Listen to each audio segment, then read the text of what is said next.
What happens when the life you imagined for your family changes overnight? When the version of parenthood that you had in mind is suddenly disrupted by an unexpected diagnosis, or even just by the sheer chaos of modern family life.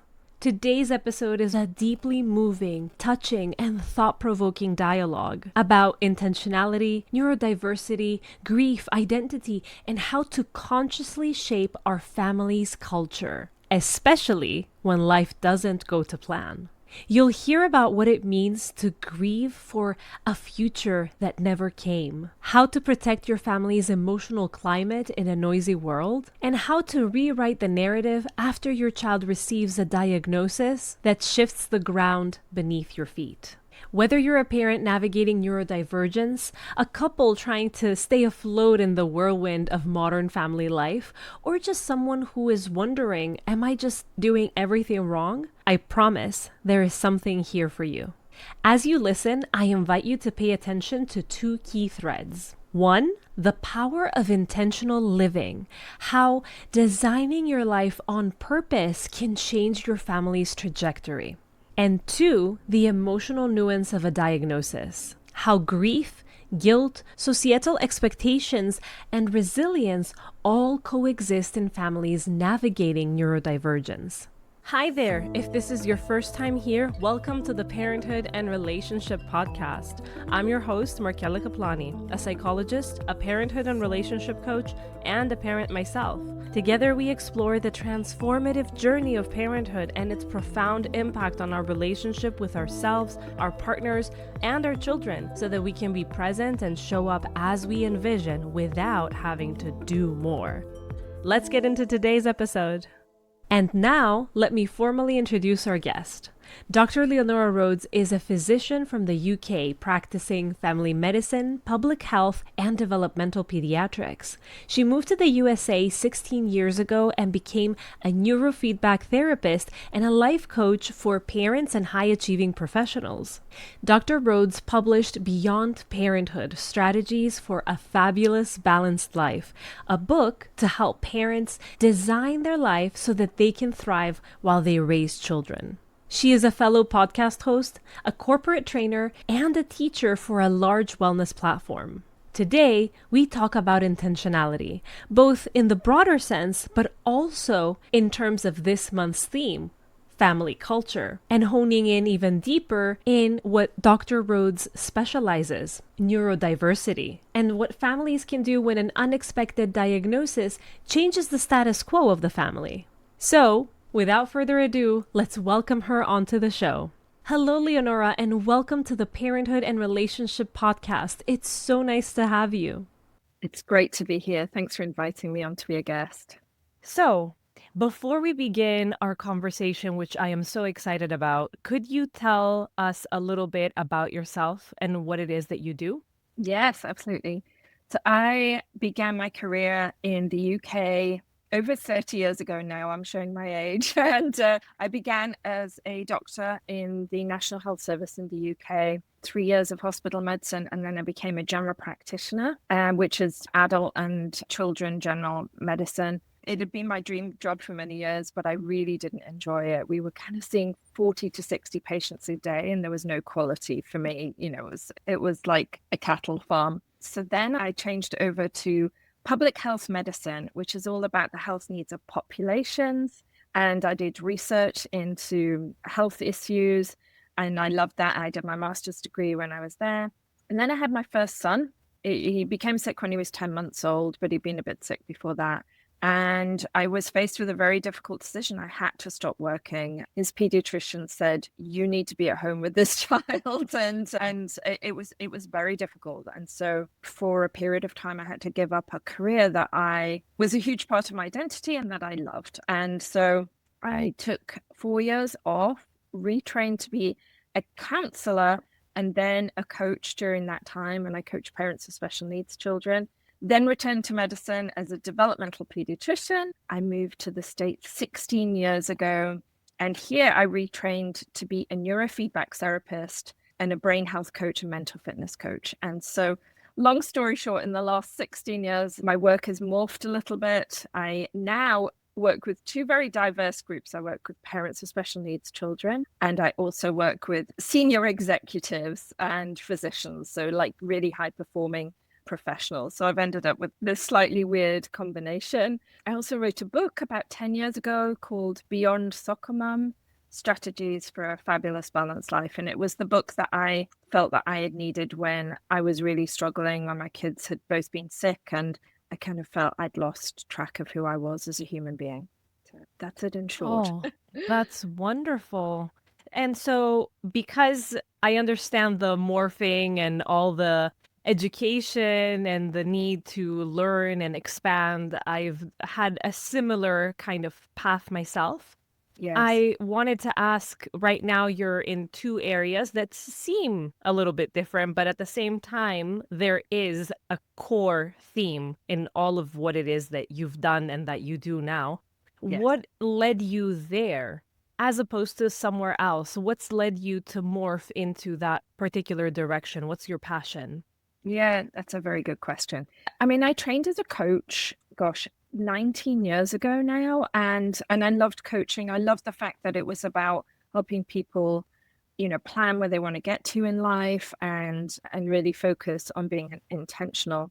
I was working in 2020 for Tony Robbins, the world famous life coach. I was working as one of his coaches and business results trainers. I loved it, and it was my dream job, but I nearly died of COVID. And I had Oh, this moment where I was faced with my own mortality, and I made a pact with the universe that if I was gifted more life, which was not guaranteed at that moment, that I would devote my life to helping people live their best lives and also get really healthy. And so that's the kind of common theme. It's about being intentional in our lives because, when you have a moment, I knew as a physician that life is unpredictable and that our health is not guaranteed, that we can be struck down at any moment in time by a health issue.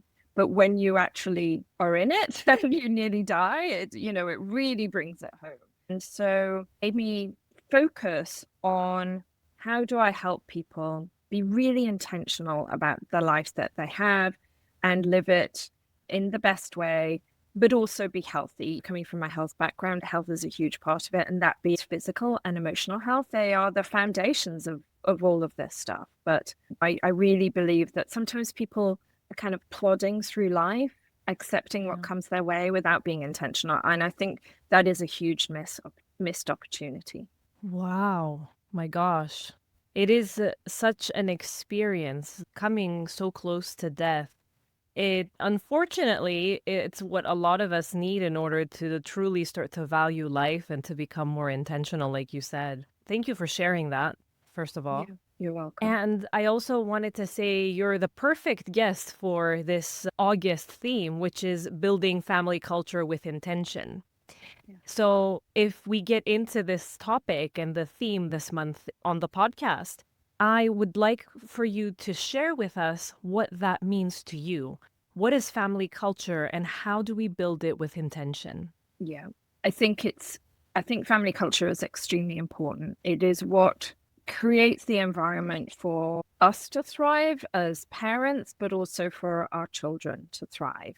And I think today, especially, if we are not intentional about that, there are so many external influences that will do it for you if you're not doing it. Yeah. And you want to be really careful of those because there's some good influences out there, but there's also some extremely negative, harmful influences out there that we need to be really careful that we don't let into our children's world, or we limit that a lot. I saw a video just this morning, a guy talking about how mental health problems have increased dramatically since 2011. And there was the inflection point where mental health problems and suicidal intent and suicide just went up almost exponentially. And I'm sure everybody's sitting at home saying, we know what it is. It's access to phones and social media. And interestingly, the curve was even steeper for girls than it was for boys, although boys are more at risk of suicide. And so I think, like I say, if you're not really intentional about creating that culture, because of the world that we live in today, the culture will be created for you and you might not like the results. Does that make sense? Well, that makes a lot of sense. And so you talk about health challenges, but also psychological and emotional challenges. I like the fact that you have a holistic point of view in all of this. And I'm wondering what kinds of challenges are those that get in the way of creating a healthy family culture? And how do they begin to shape or reshape the culture of a family? Yes. Well, I think a lot of it just comes down to busyness today. That because families are so busy, in many families, if you have two parents, in many families, both parents are working. They now lack the time to be intentional, to kind of sit down and have a conversation, or even one parent to kind of think, what culture do I want to create for my family? People are just not doing it. Number one, because they don't know that they should, but number two, because they're incredibly busy.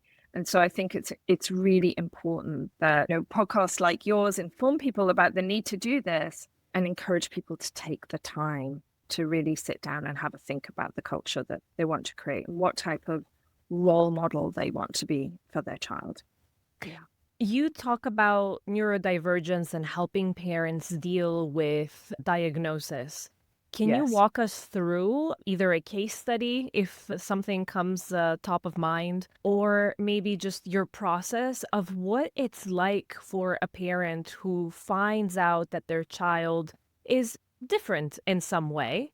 Yes. And whether there's identity loss, whether there is the expectation that things were going to be different. I had this Yeah. ideal in my head, and I don't know if it will be actualized in the way that I imagined, and all of these things. How do families tend to cope with this, and how do you help them through a diagnosis? That's a great question. I mean, I think unfortunately physicians are not great at helping parents with this. There'll be a period of waiting a long time to get a diagnosis. I don't know what it's like where you are, but when I was in the UK, I was the most junior doctor in the developmental pediatric team, and I had an 18-month wait to see me. So there was and that was the shortest wait that there was. And even here in the US, where there is easier access to healthcare, people are still waiting similar times for a diagnosis. And I think it's a fairly common story throughout the world. And the process of diagnosing a child with neurodiversity, autism, ADHD, learning disabilities, whatever, whether it's a complex genetic cause of neurodiversity, it's a complex process. It's not kind of showing up for a 5-minute appointment. Our assessments used to be usually in total about 6 hours in length. So as a parent, you're having this long wait, and then you eventually get to see this person. And sometimes the process of receiving a diagnosis is confusing and worrying, and so you get all the emotions going on while you're actually kind of in that 6-hour or however long process. And then they give you the diagnosis and it's kind of dumped upon you. And my experience has been that what happens next is often not handled by the medical profession very well. It's like, here's this diagnosis. Sometimes people will get access to services, but they rarely get somebody who they can kind of go and talk to about, what does this mean to me? And you touched upon this. There is a grieving process for many families when they receive a Yes. diagnosis. When you have a healthy child initially, you start to see the future. You start to have expectations about how your child's life is going to be, how your family life is going to be, how your life is going to be. And this diagnosis changes all of that. And while you are not losing your child, you're losing that future vision of your life that you had in your mind. And I think that's really underestimated for a lot of people. And I think people often don't get help with that. Yes, they don't. And I think it's not just financial. Even if we suppose that a family has the finances in order to privately seek support, I believe, based exactly on what you're saying, that there is shame involved in the fact that I may be grieving that my child has a diagnosis. Oh, do I not appreciate the fact that I do have a healthy child? It's just that they're different in some learning capacity or in some developmental capacity, but they're overall healthy. So am I a bad Yes. parent because I wanted them to be a certain way and they're not going to be? And Therefore, that prevents me from seeking support because I don't think I should need it. I think I should have been okay with this, and therefore Yes. I live in denial for a very long time, not allowing things to get processed. And I'm sure that that affects not only my own psychology, but the entire family culture. Completely. Absolutely. And you get a lot of ignorance from family members and also the wider circle. And that is very hard. A parent might come to terms with what is going on, but then, and you alluded to this, people might be saying things like, but your child looks normal. Like, what are you, you're telling me that they've got this problem, but they look normal, or they seem to be healthy to me. And so that is an additional battle that parents are often facing, constantly having to explain. Like you said, these comments, unfortunately, as much as we may be working through as parents, changing the narrative, coming to terms with the changed reality and what that may mean, when we hear these comments, as much as we may logically process and say, okay, they don't know any better, they don't mean it maliciously, they mean well, they are trying to help, but constantly getting these comments is like someone is telling you that's what's normal. And as much as I want to break away from thinking in terms of normal and abnormal, if I keep Yeah. on getting comments like, oh, but didn't you think of doing that? It sounds like, oh, it should have been simple. And Yes. for my child, it isn't. So my child Yes. is either problematic, or because I don't want to believe that, I must have a problem. I must be incompetent in helping my child. And it's so hard to combat this with logic because so much emotion is involved over there, and emotion always hijacks logic.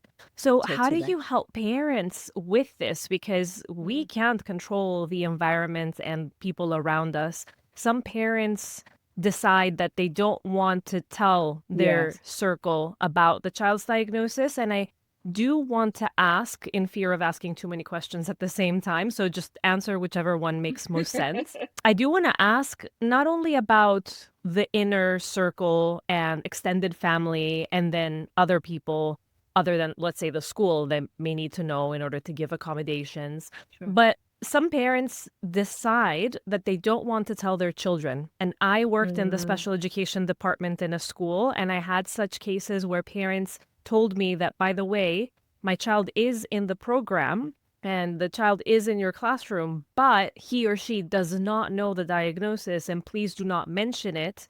We've told them Yes. they're here just to build skills. And there's a logic behind it that I don't want my child to be traumatized. I don't want them to be seen by others differently, or I don't want them to use the diagnosis in order to get away with not trying. Those are all such great points. And unfortunately, the answer is it's really complicated and it's extremely personal. As a parent, you have to live with your decision as well. If you tell your child and that goes badly, then you have to live with that. If you don't tell your child and it goes badly, then you also have to live with that. I read a really wonderful book, probably about 25 years ago, called The Martian in the Playground. It was written by a British young woman whose father was a lord in the UK. She turns out was autistic, and she says she spent her whole childhood thinking that she was a Martian who'd been accidentally dumped on Earth and was found by her family. And she spent her whole childhood thinking that she was a Martian and wondering when she was going to be rescued by her Martian family, who would come back and get her, because she felt so different. She didn't feel at all like any of the other children. She was aware that she thought differently than them, that she behaved differently, and that she learned differently than them. And for me, that story made me think that, on the whole, I think for most children, the best route is to tell them.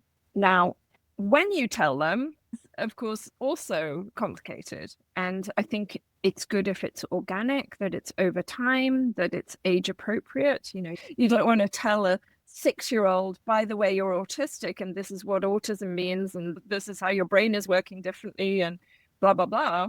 But if it's gentle, if it's age appropriate and it kind of builds over time, when they get curious and they ask questions, you answer them honestly. So that has kind of always been my approach, but I completely get when parents don't want to tell their child. I do think there's a risk that at some stage it's going to come back and bite you. That's kind of my philosophy on that. Yes, I agree with that a lot. Yeah. At the same time, I'm also thinking that when the child is older, it might be freeing to know that there is this Yes. diagnosis. I'm thinking of myself when my son was born. He was very colicky and he would cry all day. And then the 3 hours that other children cry when they have colic toward the night, that's when he Yes. would bawl his eyes out. But he was crying all day and he was on me all day for months on end. Boy. And the pediatrician had told me that he's got colic. And so when people ask me how it's going, I would say, it's tough because of that. And I haven't slept and he keeps on crying and I can't seem to soothe him and it's difficult and everything. And people would reply and say, well, my child had colic too, in such a nonchalant way. And they seemed like, okay, yeah, and he got over it and things were fine. And no, he wasn't or she wasn't crying all day. And after the fact, after the first 2.5, 3 months where finally his colic died down and he calmed down, the pediatrician turns to me and says, oh, yeah, there are levels of colic, and your son was at the top level. So if there's a 1 to 10, he's at a 10 plus. And as many cases as I see, he and only another child, they're at this stage.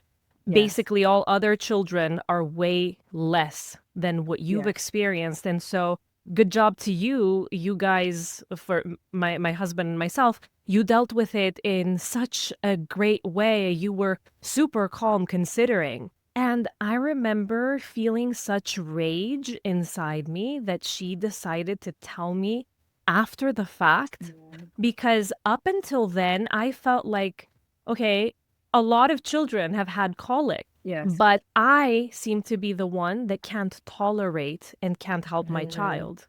Everybody else seems to have thought of it as something quite simple, whereas I felt like I was drowning and that I couldn't help my son. And had I known that there are levels and that my son was at level 10, whereas others could have been at a 3 or at a 4, maybe that's why they were so chill, I would have been much more accepting of the fact that this time is going to be difficult because this is your starting point and you're fine. So that's why I'm thinking of this, and I'm thinking of children who may have autism or ADHD. They may realize, because children are extremely intelligent, they realize that there's something different about them, but nobody is saying anything. And so they think that, okay, so I am like everyone else, but why do I have this issue? It must be a personality flaw. There must be something wrong with me. And maybe knowing might be freeing for them. Absolutely. You're so right. What I've experienced is, on the whole, knowing is a better route to go down. But the child is going to go through a roller coaster of emotions as they get older, of thinking, why me? Am I broken? Is there something wrong with me? Then they'll go through other periods of being like, well, this explains everything. Now I know that, that this is why I'm having this struggle, and this really helps me to know that this. And then I'll go through other periods where it's really, really unhelpful to know it. So, but I think the longer the period that you have to kind of come to terms with it and to accept it as a part of who you are, that is better. If you found out when you were 16 or 18 that you'd had this condition all your life, and here's what worries me about parents not telling a child, is that the child will turn around and say, you knew this huge thing about me and you didn't tell me. And I've seen that lead to a lot of resentment. Yeah, and a broken trust. Yes, exactly. I don't trust that you're honest with me. Yeah. You didn't tell me this huge thing about me. You didn't think that I deserved to know that about myself. And like you say, that breaks trust, and trust can be very hard to rebuild. Yeah. So going back to family culture, what is it that you help parents do when they are hit with this shockwave of, your child has this diagnosis, your life is going to be a little bit different. There are going to be some accommodations and some things that you're going to have to do in order to make space for this new information that has just come your way. How do you help them process and grieve and then Yes. build a family culture that supports children who are neurodiverse? Great question. Parents need to talk openly at the beginning when they receive this diagnosis, and then they are ready to start focusing on what's next when they kind of perhaps not over the grieving process, but coming more to terms with the information they've been given and what's happened to their family. I think it's important to spend some time thinking about, what do we value as a family? What do we want our lives to look like? And being intentional about that process. And I take people through a process of, I call it life design. There's lots of other terms for that type of thing. But how do you want your life, including your family life, how do you want it to look going forward? And things like, what are your core values? What are your non-negotiables? Because like I said earlier, if you don't do that, then external forces will make those decisions for your family. Physicians tend to be very prescriptive. The model of being a healthcare professional is that somebody comes to you, you are the expert, you make the diagnosis, and then you tell them what to do. And they go off and be a good little patient as they're told. Even in medicine, it doesn't work that well. There's huge compliance issues with people taking medication and not believing what the doctor said or not understanding why they had to take the medication. Whereas being a coach is more about meeting them where they're at, helping them find solutions that will work for them. And there's this concept that your listeners may have heard of kind of model of the world. When you were talking about neurodivergence, this was kind of popping into my head. I need to mention this. We human beings, and I'm a brain health expert as well, I'm a total neuroscience nerd. Every single person's brain is totally different. You have a brain that is unlike anybody's brain has ever been or will ever be. You are a completely unique human being. And even you don't understand yourself. Which is so hard for people to admit, right? I know. And there are billions of neural connections in our brains. It's a really, really complicated organ. And there's many times we do something and we're like, why did I do that? Because your brain is really complicated. You have this subconscious, unconscious mind that is running in the background that isn't particularly logical. That's why you did it. And so I think everybody needs to understand that they are different and that everybody around them is different. And especially when you're explaining neurodiversity to people, it's like this person's brain is wired a little bit more differently than the average person's brain. That's kind of what's going on here.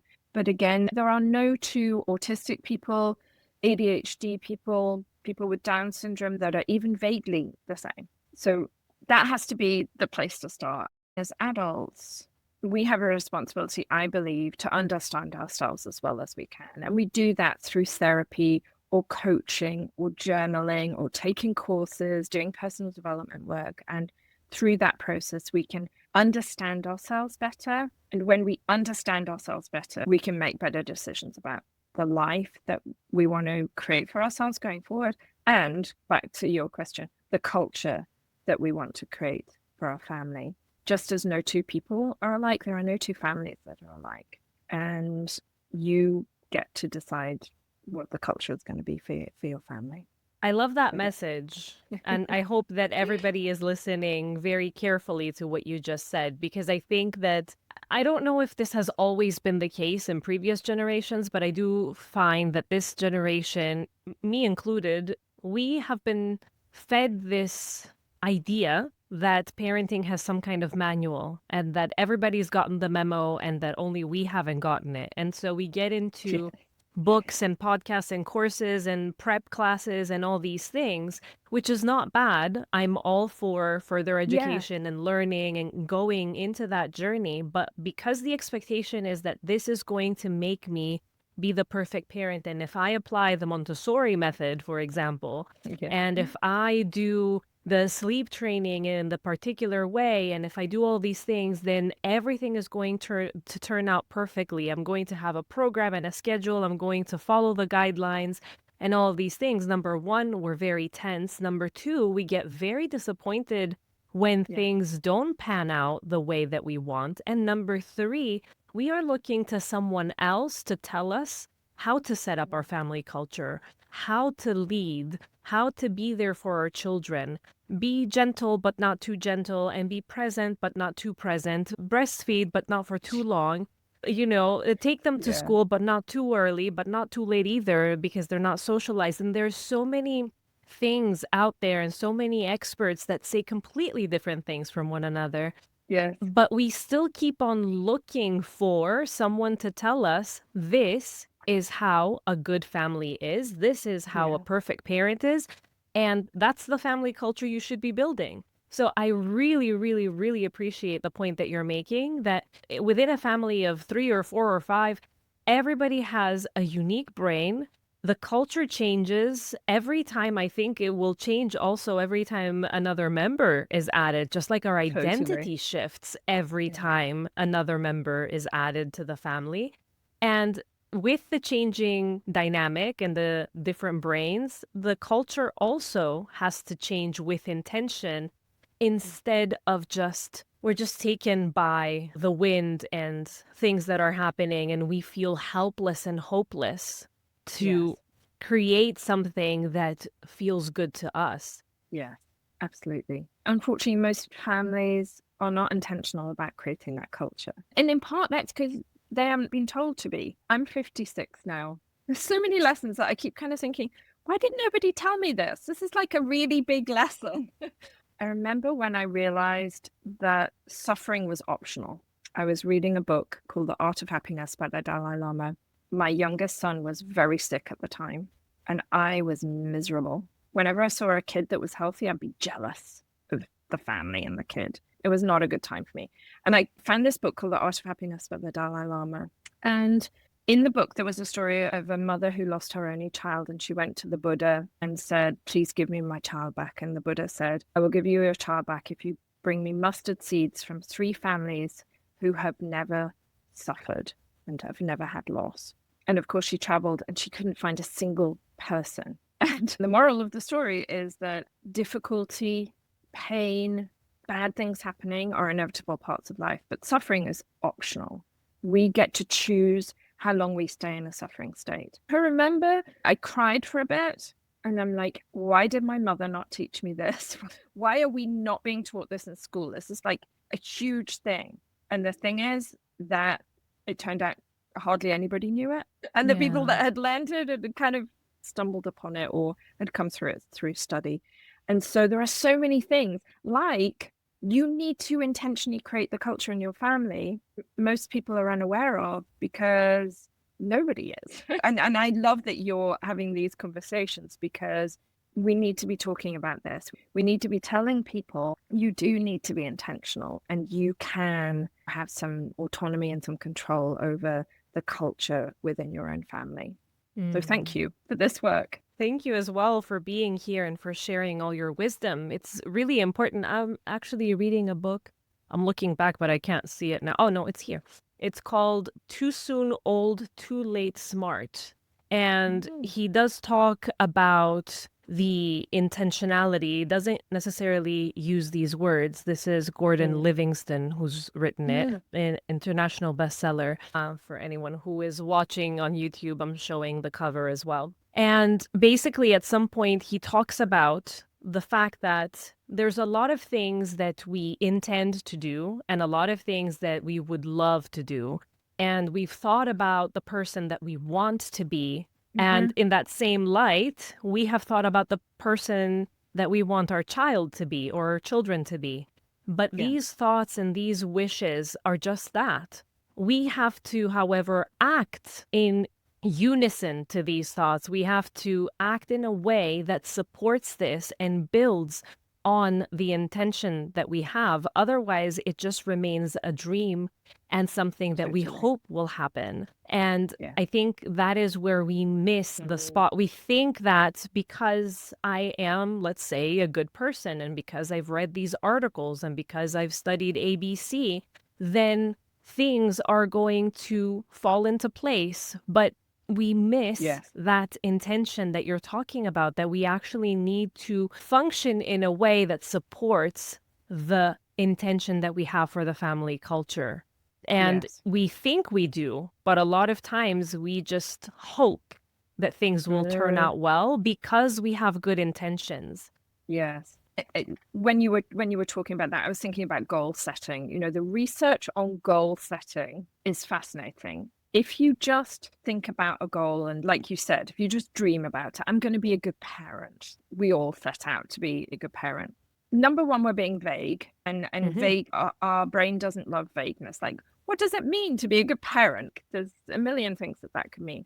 And so we want to be very specific when we're setting goals. Do we want to be a parent who takes our child to church every single Sunday? Do we want to be a parent that travels with our child so that they can see the world and get many different experiences? So be as specific as you can about what you want, and then write it down. The research on goal setting says that people who write down the goal that they want to achieve, there is a much higher chance that they will achieve it. And then if they tell other people, otherwise known as getting accountability, then they stand a much better chance of achieving the goal. And so, like you say, it's not enough to just sit and daydream about it and say, I want to be a good parent. You need to define what that would look like for you, and not in a kind of rigid way that's going to set you up for future disappointment. I always say setting goals is like deciding you're going to sail towards a lighthouse. Your journey to get there might be varied, and it might be that you're on your way to the lighthouse and you discover this beautiful island that you'd much rather go to. But setting sail for the lighthouse at least gives you some direction and dramatically Hmm. increases your chances of having a good experience. So I think, along with the personal reflection that we've kind of been alluding to and therapy and things like that, I personally think it's very important that parents set goals and they write them down and they get accountability, whether that be with a friend or a parenting group, or whether it be more formal with a therapist or a coach. Then that external accountability is going to dramatically increase the chances of being successful. Mm. What would you say to a parent who's listening in and feels like they're failing? They feel like I haven't been intentional. I have prolonged my suffering. I have not been able to let go of that suffering. And there are so many reasons for that. A lot of times, suffering was our way of getting noticed as a child. So some people Yes. hold on to that suffering subconsciously because that's the only way that they learned to get a little bit of attention, and they stay in victimhood. And so that is why, like you say, therapy and coaching and things like that help, because we need to figure out what our triggers are and what's going on in the background, and we can't let go. But what would you tell a parent who's in that frame of mind where they are intending to do better, but they find themselves in the same loop and they feel like I am failing, I have failed, I don't know what to do? Where do they begin, and what would you tell them in order to assist them and support them? Well, they need to break that pattern. They're in a negative pattern that is unhelpful. And so they want to start challenging the thoughts that they're having. Are they really true? And usually, I'm sure you experience this, when you ask somebody, is that thought that you've just kind of said out loud, is that really true? 100% true? And they'll often kind of laugh and say, well, no, it's not. I'm exaggerating, or I'm being overly negative, or I'm being really critical. And so starting to notice the patterns of thinking and challenge them is a really good place to start. Then you want to notice how those patterns of thinking are making you feel. Do you want to feel that way? Do you want to wake up every morning and feel regret and guilt and sadness? And if you do, okay, that's a decision. But most people are going to say, no, I don't want to feel that way. And then looking at the behavior that it's causing. And so I think the first step has to be awareness that you're in a pattern that is unhelpful and that you no longer want to be in. And when people kind of say, oh, but in the past, I've done this and that, it's like the past is gone. You cannot change it. You now have some new information, and your power lies in this moment and in your future decisions. And believe me, gosh, I did it for so many years with my kids. What if I'd cut their sandwiches up to look like little boats? You know, all of those silly kind of things that we say to ourselves. you've got to catch yourself if you're living in the past and feeling regret about that. The past is gone. You cannot change it. And so focus on what you can control. You can control how you think and feel now and your behavior from this moment on. So, get educated more, go and find resources that can support and help you. I'm a huge believer that there are many, many strategies to help somebody be successful in anything, whether it's, getting out of a depressed state, or whether it's building a business, or whether it's being a parent, or whatever. There are many, many strategies. Some strategies will work great for some people. They might not work great for you. So I encourage everybody, you want to be a detective. What is going on? What is working? What isn't working? What are the clues that your life is giving you about yourself and your family and your child and the world that you live in? What are those? So collect the clues. And then, having collected the clues, you want to experiment. And when you're experimenting, you want to be gathering data the whole time.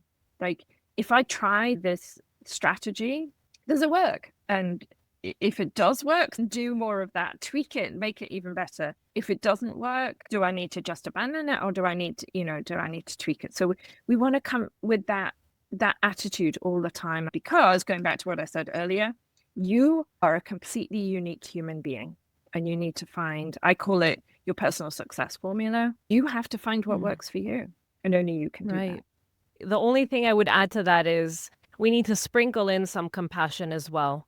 So as a little bit of an asterisk to say that if the strategy isn't working, to not call myself a failure, but to realize that if it's not working, maybe it is because I have a different brain. And while it's working for my friend Helen, it's not working for me. That doesn't make me problematic. It makes me different, and I just may need a different strategy. That's number one.